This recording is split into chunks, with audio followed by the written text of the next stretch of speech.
For nearly 3 decades, the F-22 Raptor symbolized American air superiority. Across the Pacific, China's J-20 marked a turning point, proving Beijing had entered the stealth fighter era. But while the world focused on fifth-generation aircraft, both nations were already working on something far more ambitious. Today, that race has a new face. On one side stands the F-47, America's next-generation air dominance fighter, designed not simply to replace the F-22, but to command an entire network of unmanned aircraft, sensors, and weapons. On the other is China's mysterious J-50, a tailless stealth fighter that has sparked intense debate since images of its prototype first appeared. Unlike previous Chinese fighters, the J-50 abandons more traditional design features, suggesting China may be pursuing an entirely different vision of sixth-generation air combat. Both aircraft remain highly classified. That means much of what follows combines officially combined information, credible analyst estimates, and carefully identified assessments based on publicly available evidence. Whatever exact specifications are unavailable, they should be treated as informed estimates rather than confirmed facts. So instead of asking which fighter is better, let's begin with a more important question. What were these aircraft actually built to do? Unlike previous generations, sixth-generation fighters are not designed around winning close-range dogfights. This purpose is to detect threats first, share information instantly, coordinate autonomous systems, and strike before the enemy even realizes they are being attacked. Speed still matters. Stealth still matters. But information has become the most valuable weapon in the sky. Although neither aircraft's complete specifications have been officially released, analysts have developed reasonable estimates from available information. It is expected to be powered by 2 adaptive cycle engines, allowing it to switch between maximum performance and maximum efficiency depending on the mission. Most estimates place its length between 20 and 22 meters, with a wingspan of roughly 15 to 17 meters. Maximum takeoff weight is believed to exceed 40 tons, while its combat radius could reach 1,500 to over 2,000 kilometers thanks to improved fuel efficiency. The J-50 appears similar in overall size, although analysts estimate it may be slightly lighter. Prototype images suggest a twin-engine configuration, large internal weapon bays, and a broad blended wing optimized for stealth. Its top speed is generally estimated to exceed Mach 2, with likely supercruise capabilities, though these figures remain unconfirmed. Both aircraft are expected to feature internal weapon bays, AESA radar, infrared search and track systems, advanced electronic warfare suites, sensor fusion, AI-assisted pilot support, extremely low radar signatures. On paper, the number appears remarkably close, but that should not be surprising. By the 6th generation, outright speed or size is no longer the defining advantage. Instead, victory may depend on which aircraft gathers information faster, hides more effectively, and integrates more efficiently with the rest of the battlefield. And that begins with the airframe itself. If there is one feature that immediately separates the J-50 from almost every modern fighter, is what isn't there: the vertical tails. Traditional fighters use vertical stabilizers for directional stability and yaw control. They are essential for conventional aerodynamics, but they also present one major problem. They reflect radar energy. Even carefully angled tail fins remain some of the most visible parts of an aircraft to radar systems. The J-50 appears to eliminate them entirely. Instead, its broad tailless layout relies on sophisticated flight control computers to maintain stability. Modern fly-by-wire systems can make thousands of tiny corrections every second, allowing software to replace functions that once depended on large aerodynamic surfaces. This approach offers one enormous advantage: a cleaner shape generally produces fewer radar reflections. Every missing protrusion, every blended edge, and every carefully aligned surface helps reduce the aircraft's radar cross-section, but that benefit comes at a price. Tailless aircraft are inherently more difficult to control. They require extraordinarily advanced software, precise manufacturing, and extensive testing. The F-47 is widely expected to follow a different philosophy. Although its final appearance remains classified, most analysts believe it will emphasize balanced stealth rather than pursuing the most radical possible shape. That reflects decades of American stealth experience. Instead of minimizing radar returns at all costs, U.S. designers have historically balanced stealth with maintainability, maneuverability, operational flexibility, and mission reliability. There are two different engineering philosophies. China appears willing to push the airframe itself towards the edge of aerodynamic convention. The United States appears more focused on integrating every system into a mature operational network. Neither approach is automatically superior. The true answer depends on how each aircraft is expected to fight. Stealth itself also extends beyond simple shape. Engine inlets are carefully concealed to hide compressor blades from radar. Internal weapon bays eliminate missiles hanging beneath the wings. Specialized radar-absorbing materials further reduce reflections, and even panel alignment and surface coatings contribute to survivability. Yet, radar is only one way to find an aircraft. Modern fighters must also reduce infrared signature, electromagnetic emissions, and even visual detection. Stealth has become a multidimensional challenge, and that leads to one of the most important components of any sixth-generation fighter: its engines. In previous generations, discussions about fighter performance usually began with one question: how fast can it fly? For sixth-generation aircraft, the better question is different: how efficiently can it fight? The F-47 is widely expected to use adaptive cycle engines, one of the most significant advances in military propulsion in decades. Unlike traditional fighter engines, adaptive cycle designs can alter how air flows through the engine depending on the mission. During long-distance patrols, they prioritize fuel efficiency, extending range without requiring constant aerial refueling. When maximum performance is needed, they redirect airflow to generate substantially greater thrust. That flexibility could become one of F-47's greatest strategic advantages, especially over the vast distances of the Pacific. Longer range means greater freedom. Greater freedom means fewer tanker aircraft, and fewer tankers mean fewer vulnerable targets for an enemy to attack. China's engine strategy remains less clear.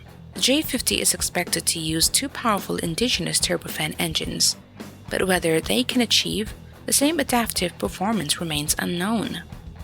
China has made remarkable progress in engine technology over the past decade, yet advanced propulsion has traditionally been one of its most difficult engineering challenges. If the J-50 eventually fields engines approaching adaptive cycle capability, it could close much of that gap.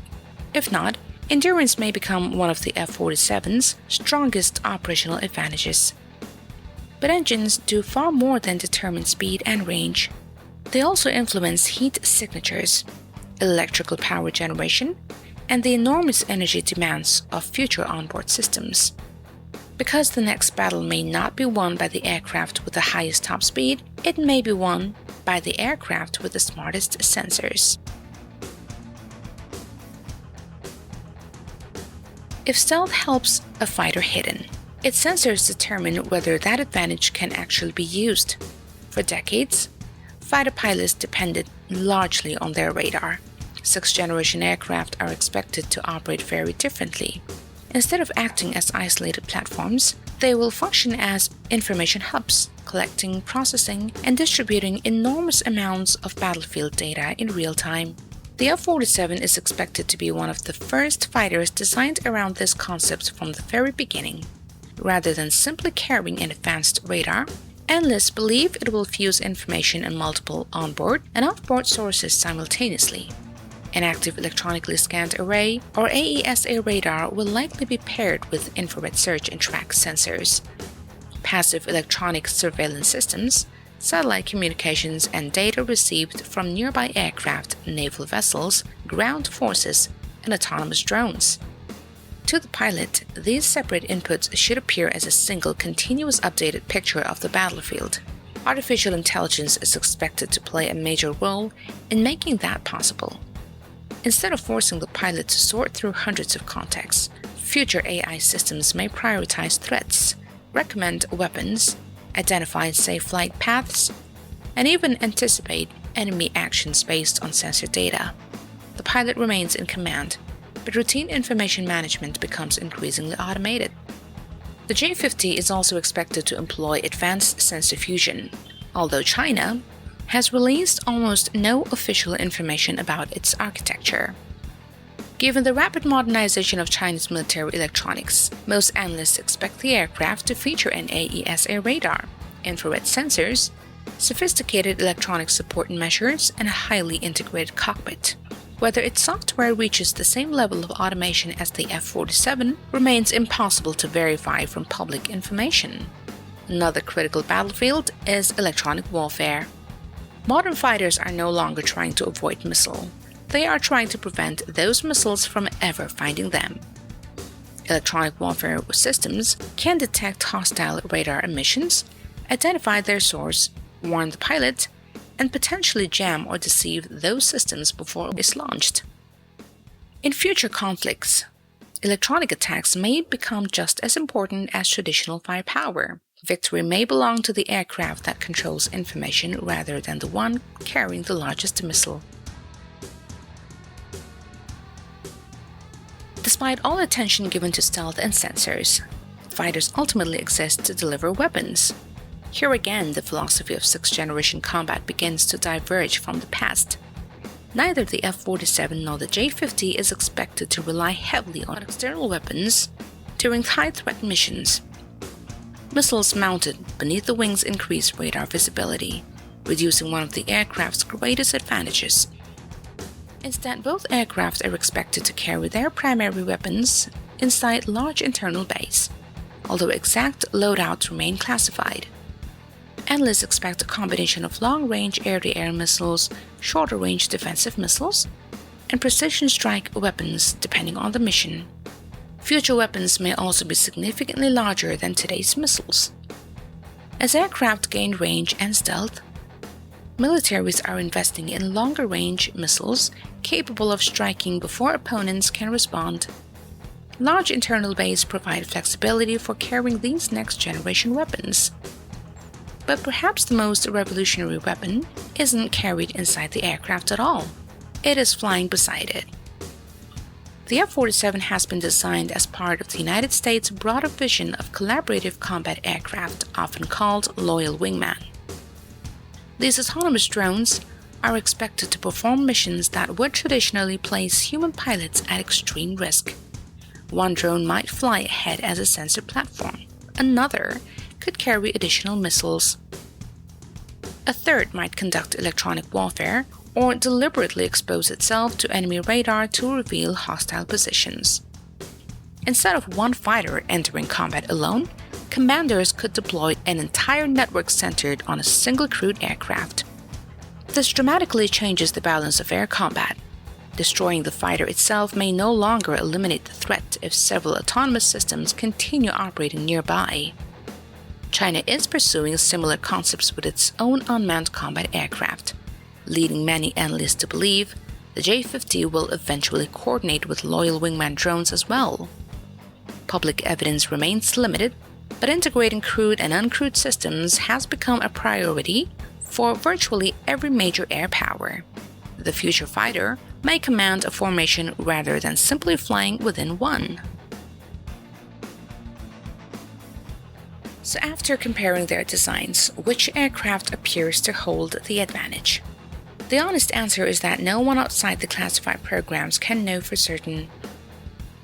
If the F-47 achieves the capabilities widely expected by analysts, it could enjoy significant advantage in adaptive propulsion, operational range, AI integration, and seamless coordination with autonomous aircraft.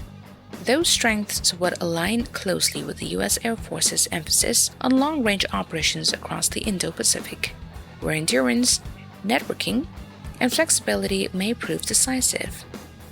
The J-50, however, appears to embody an equally ambitious vision. Its tailless configuration suggests Chinese engineers are placing extraordinary emphasis on reducing radar visibility. If that design delivers the expected low observable performance while maintaining acceptable maneuverability and reliability, it would become one of the stealthiest fighter ever built. Each aircraft reflects a different strategic philosophy.